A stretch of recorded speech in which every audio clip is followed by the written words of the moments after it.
Hey, what's up, guys? Chain Gear here, bringing another video. Um, and this is like my third or fourth time recording this. It's hard. It's really hard to talk about this. Obviously, there is a lot going on in the world. And I got tired of being silent about it. Not in a way that was like, I need to speak up and all this stuff, but more, I have things I want to say. And I don't want to keep them inside just because I don't know, I'm afraid of something, or I think that's what it is too. I think it's fear. I think it's fear of what I might say.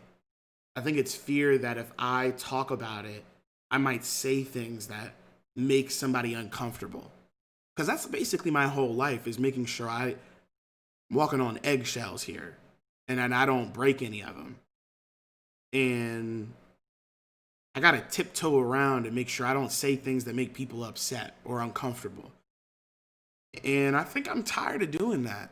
So I wanna talk. I wanna have a dialogue. I wanna start this conversation, and I hope you guys will join me in it. Obviously, the comments are open. I hope you guys ask questions, have thoughts, commentary. I will have resources in the description down below. If you guys are wondering how you can get involved, how you can make change, um, that will be down there. We're not going to talk about how to do the work here. What I want to do today is just talk about maybe some of my experiences, my thoughts, and maybe that'll help. I don't know. Maybe it'll help people understand, or maybe there's somebody who looks like me who just needs to hear from someone like them. I don't know. So hopefully this is helpful. Um, I wanted to give a couple shout outs because I wouldn't be doing this if it wasn't for these people. The first one is my friend Josh.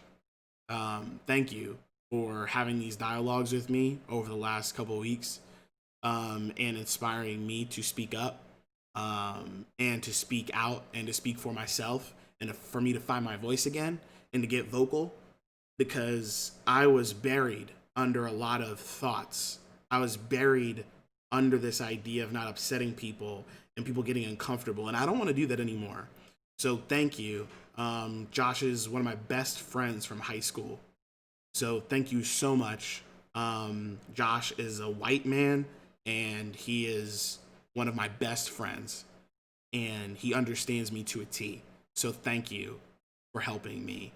The second person I want to give a shout out to, who will never see this, is MKBHD, Marquez Brownlee. He is a YouTuber. I will definitely have a link in the description down below for him. He is the best for me, in my perspective, he is the best tech YouTuber, period. He just happens to also be black. He was also born in New Jersey, and he's also my age. We were both born in 1993. I look up to him so much. I think he is a legend for me. He is a legend. I look up to him, and if I had only lived a couple towns away, we would have probably been going to the same school with each other. And I really admire him. So he made a video called regarding my skin tone, or reflecting on my skin tone, or my skin color, or something like that. And I watched it, and it just meant a lot to me. And so that was another reason why I had to speak up. And then the last person is someone who I've mentioned on the channel before.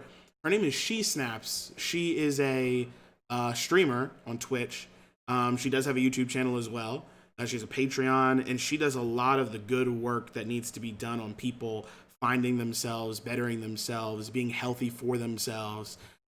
She just does such incredible work. She's helped me so much for the past year now.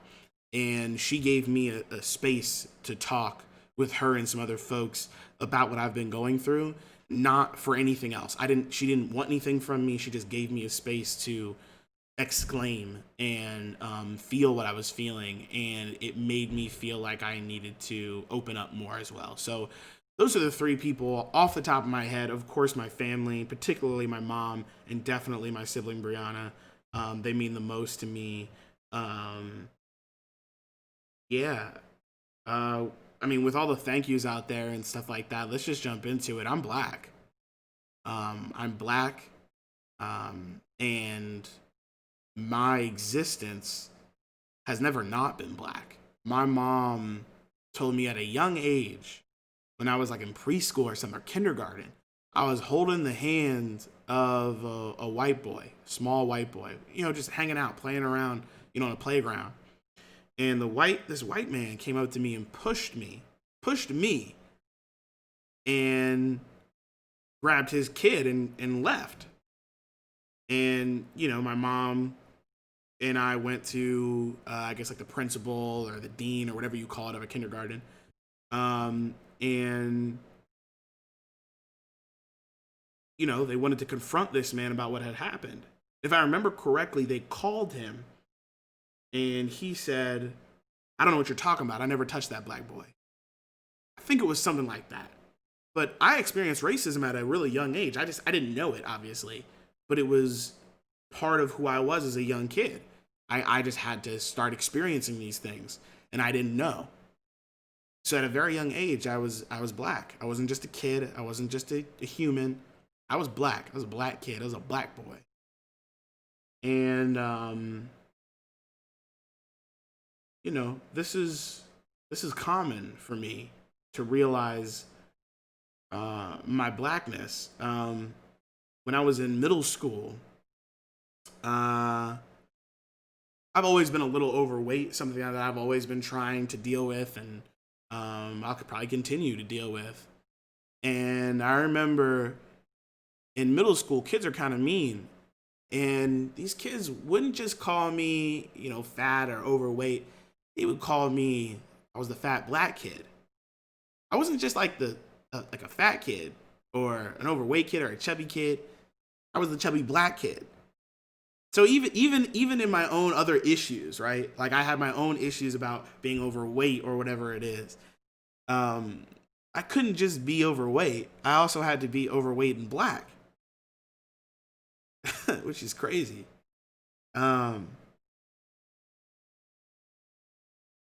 Yeah, there's a lot of that. There's a lot of these situations where I'm always identified as being black. And that might not be an issue, right? I mean, think about being like Italian. If you're that's an ethnicity, right? It's not a race, it's an ethnicity. And so you're like, "Oh, I'm Italian." You get to kind of own it. Cuz one interesting thing is I'm not just black. I'm a descendant of a slave, right? So I'm not from Africa in the sense that I'm an immigrant. I wasn't like, born in Nigeria and flew over here. No. Like I'm a descendant of a slave. So I don't have like a tangible history to go back to and connect with. I guess you could say Africa, right? And now over the last decade, we have DNA tests and stuff like that, which is dope. Like, don't get me wrong, that's dope. So, we can look back and kind of understand maybe at least regionally what like my ancestors may or may not have been involved with or not been involved with or whatnot. But I don't have another language. Everything and all that I am is American and black. And that's often used against me. And so at the beginning of all of this craziness is COVID, right?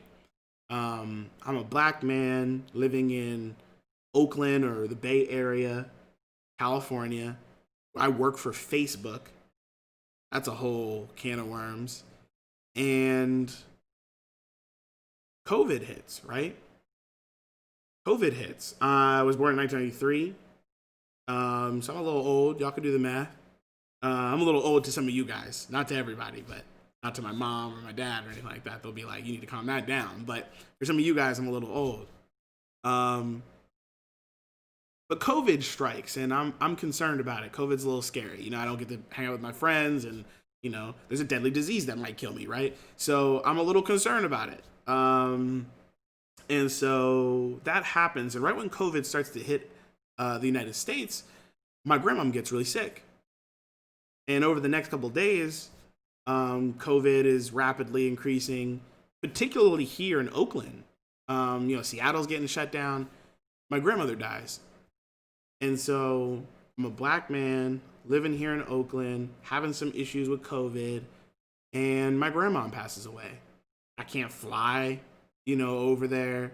because everything's crazy. I'm not gonna risk, my own health, especially not gonna risk my grandfather's health, my parents, my sibling. I'm not doing all that, right? So I have to find a way to learn how to grieve alone for someone that was extremely important to me in my life. So, COVID, my grandma, time rolls on. I never really got the time to just grieve and feel what I'm feeling. And before I could do that, Ahmaud Arbery gets shot. And Ahmaud Arbery was kind of, for me, the beginning of all of this.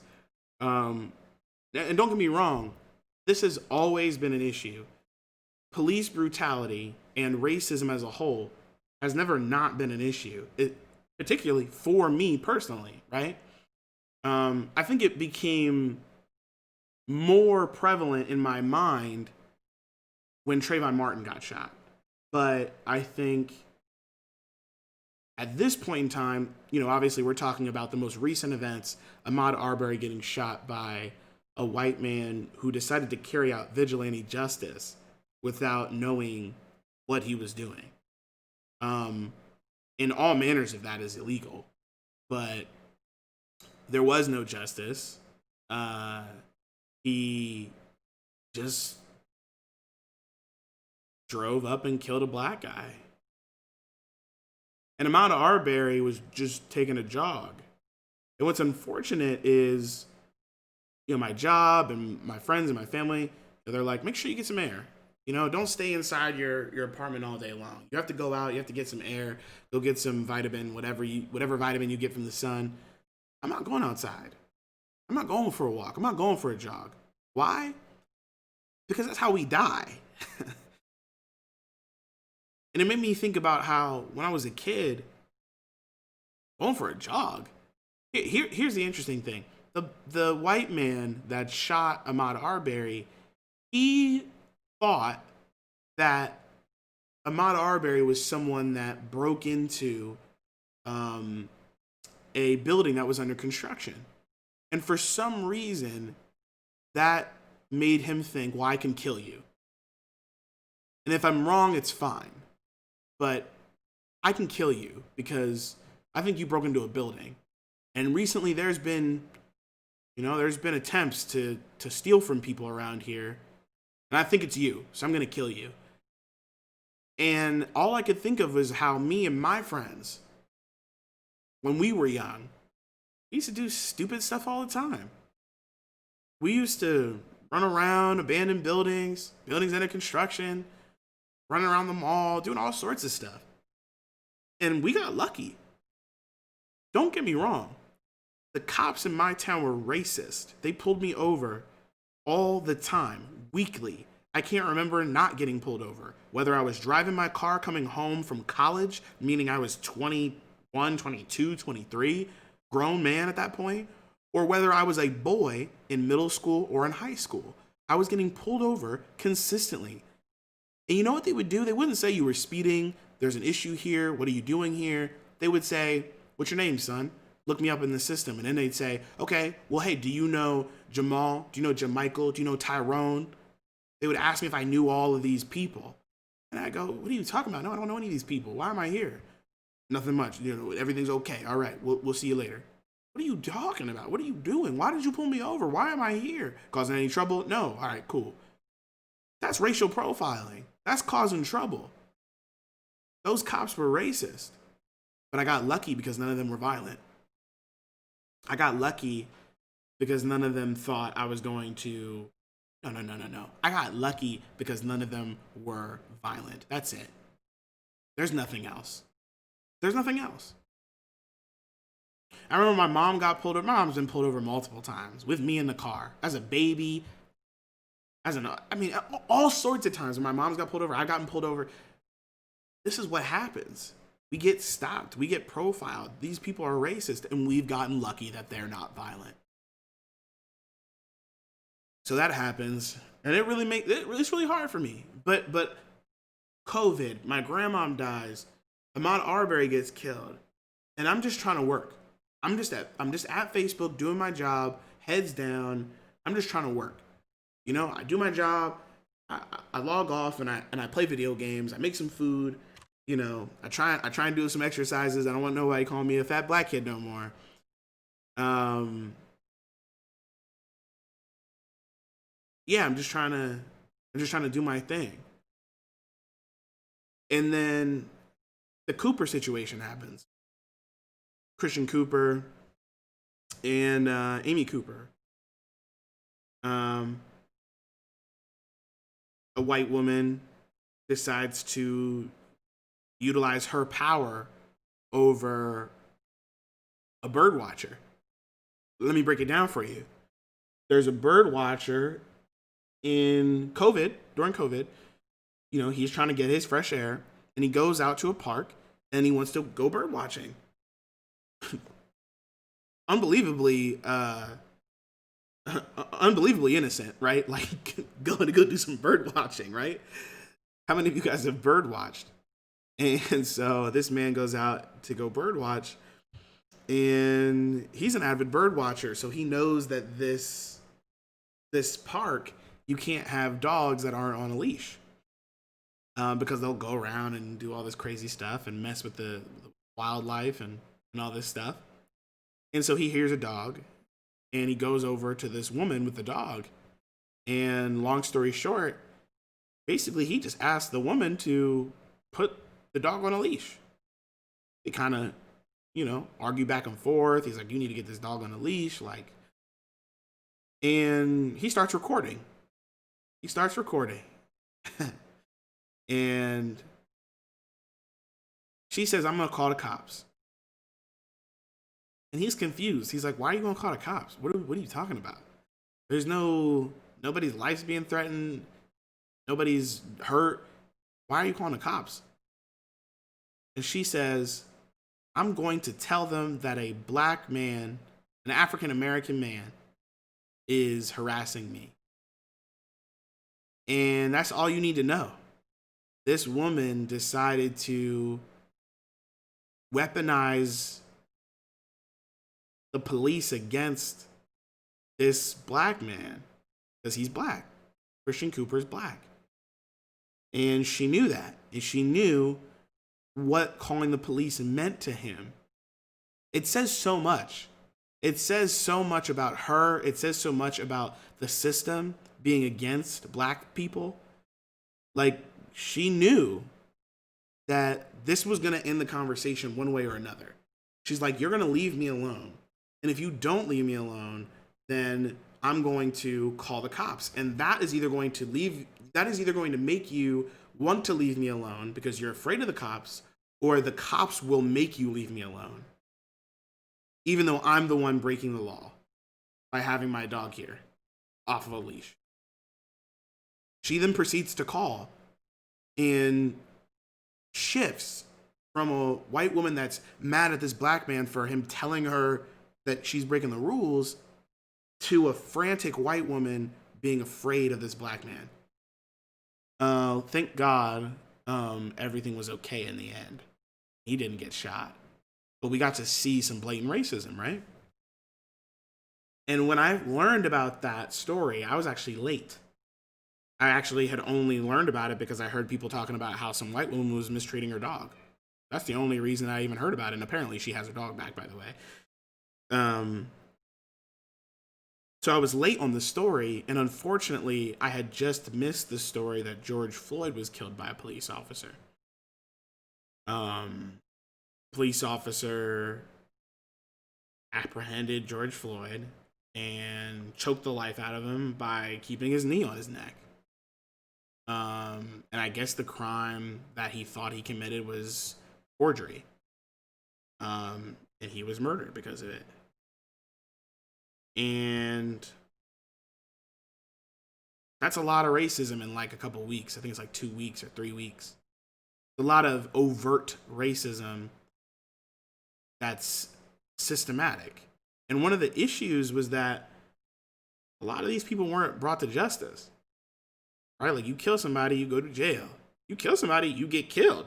That's another thing. You know, like sometimes people kill somebody and they get the chair. You know what I mean? But we're just talking about people killing people and then going to jail. Well, these people don't go to jail. Here's another shout out to Blessing Adeoye Jr. He's on Kind of Funny. Kind of Funny Games is a company started by Greg Miller, a couple other guys from IGN. So it's a gaming, podcast network thing. And Blessing, black man, he's another person I kind of idolize a bit.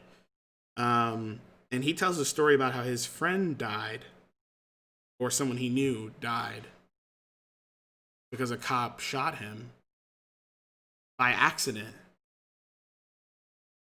So he murdered him. If I shoot somebody on accident, it's a murder. And so he got shot by accident, and the cop was let go and given $400,000.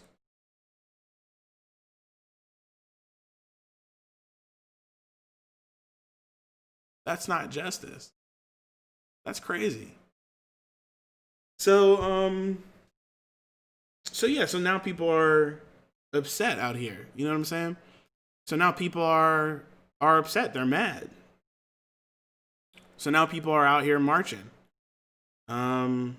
protesting, trying to make legislative change. People are donating to organizations who are trying to make a difference in people's communities and across the United States. People are mad. People are loud. Some people are rioting. And listen, some people, they're like, yeah, rioting's terrible. Violence is never the answer. And then some people are like, burn it all to the ground. And I don't think it's that easy. I think there's some minutia in there. Because let's not pretend like everything in this world that we live in the United States, and probably if you don't live in the United States, probably wherever you are too, wasn't because of violence. The United States had a war before it was the United States with Britain. And before that, they stole all this land from Native Americans. You know what I'm saying? This isn't that's crazy. So I wish black people and their allies, I'll relate to Killer Mike, the rapper. I wish they wouldn't burn down their own homes. But as Blessing said, fuck your target. I don't really care.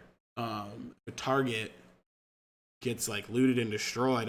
Do I think it's right? I don't know. But I'm also just not really that concerned about it. I'm not really thinking about it that much. But I just don't think that that's really what's as important. And then I think outside of that, there's a bunch of other stuff that starts to get really, there's a lot of other stuff happening. So these protests are happening, and while the protests are happening, things are changing. Things are getting changed. Sentences are getting changed. Not sentences, but indictments are getting changed. All this stuff around justice for Floyd, and the Breonna Taylor, I think is her name, case got reopened. A woman who was sleeping, men being cops, broke into her house and shot her. That's crazy. That got reopened. So things are changing.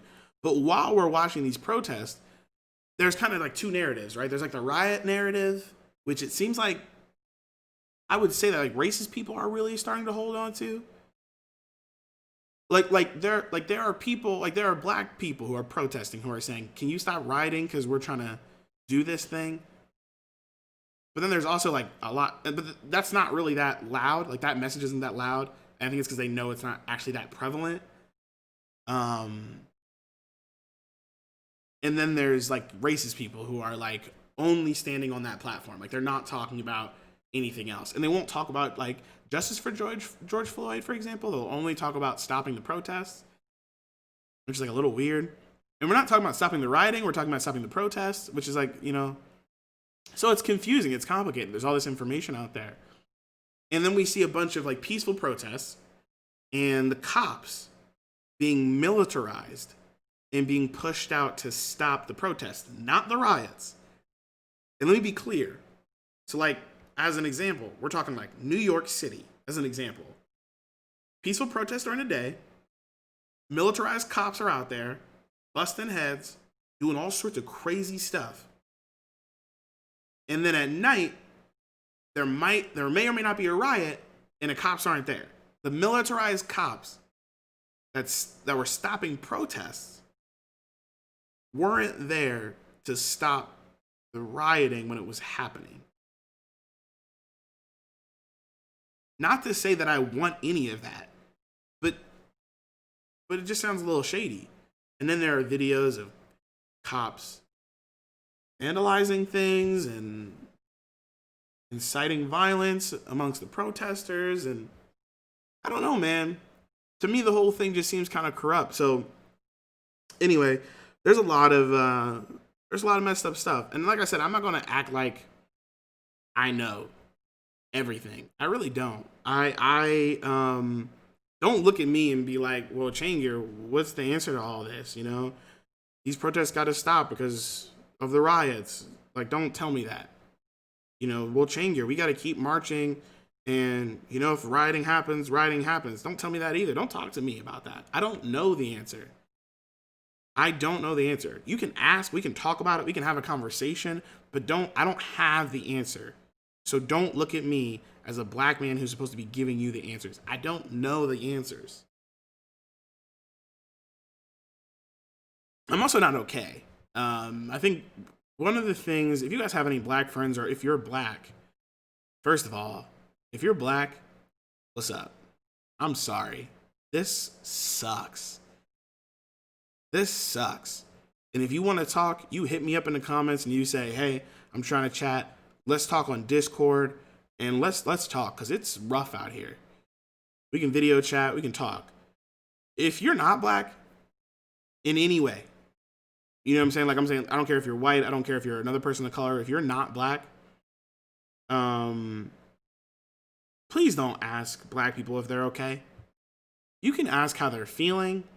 You can ask, I wouldn't even say you can ask how they can help. That's a little, like, the information's out there. So, like, going to people as if they're supposed to be your, like, teacher while we're going through it, I think is rough. But don't ask me if I'm okay. And this is for, like, all of my friends and family and again, subscribers and stuff. Like, don't ask me if I'm okay. I'm not okay. I'd be surprised if any black person right now is okay. And if they are okay, it means they're doing a really good job of removing themselves from the situation right now. And I don't blame them for it. So don't ask, because the answer is either no, and then what are you going to do about it? Or it's yes, and then you're not going to do anything about it. So don't ask if we are okay. Don't ask me if I'm okay. I'm already going to tell you now that I'm not. So you either do something about it or you don't. Yeah, I don't really have too much more to say. There are a lot of things that I've been reading and learning over time. And so I'm trying to see how much time. This is already like a half hour. So I'm going to stop there. I might do another video if you guys are interested in the, in the comments. Let me know if this is something you guys want to go into. We can talk about it more. We can talk about resources. We can talk about what people have been saying. We can talk about how we could change things. I think the gaming industry in particular has a really big chance to make a change here for Black lives. And hopefully that can turn into a reform over how folks just interact with each other overall. I mean, one of the hardest places to be anyone other than a white man is in games. It really is so hard. Like, if you're a woman, you're beat, man. First of all, we can hear it. So you're just going to get all these awful remarks. You're going to be treated completely differently. And if someone thinks you're black, you're going to hear the N-word so many times. You're going to hear all this stuff. Even if you're not black, you might get the N-word thrown at you, which is the funniest thing. Like you're like this white kid says the N word to another white kid, and the white kid's like, "What are you talking about?" It's not actually funny. Don't do it. But and by the way, this is why this stuff isn't cute. Like people like think like trolling and stuff, or like saying the N word and things like that is fine and it's cute and it's okay. This is why it's not, because people are racist out here. The systems are racist out here. So when you say the N word, acting like racism's over or something like that, and everything should be equal. Y'all are quick to defend the N word, but it's crazy out here right now. So anyway, that's it, guys. I really don't have much more to say, and I don't want to just make this video longer for no reason. So, do what you will with the like or dislike button. I don't really feel. I feel a little weird asking you guys to like it. That's not what this is about. But let's talk in the comment section down below. And again, I can make a shorter video. I can make a longer video. Definitely won't make a longer video, but I can make a shorter video, or I can just make another response if people want to talk in the comment section down below. And I would say the things that we could talk about in particular are solutions. We could talk about some of the work that can be done. We can talk about gaming and Blackness for sure. I just want to be a part of this, and I just want to, I probably will do a follow-up video. So if you guys have thoughts on what you want to talk about, let me know. Gamers have been responding to businesses moving release dates, moving announcement dates, and stuff like that due to all of this, and it's been overwhelmingly negative. That's been hard to watch, but you know, if that's something we want to talk about, let's talk about it. All right, guys, thank you so much for watching. Please, let's have a conversation in the comment section down below. Look at the description for, you know, Black creators, allies, as well as resources. And let's get to work. Thank you guys so much. Talk to you guys in the next one. Peace.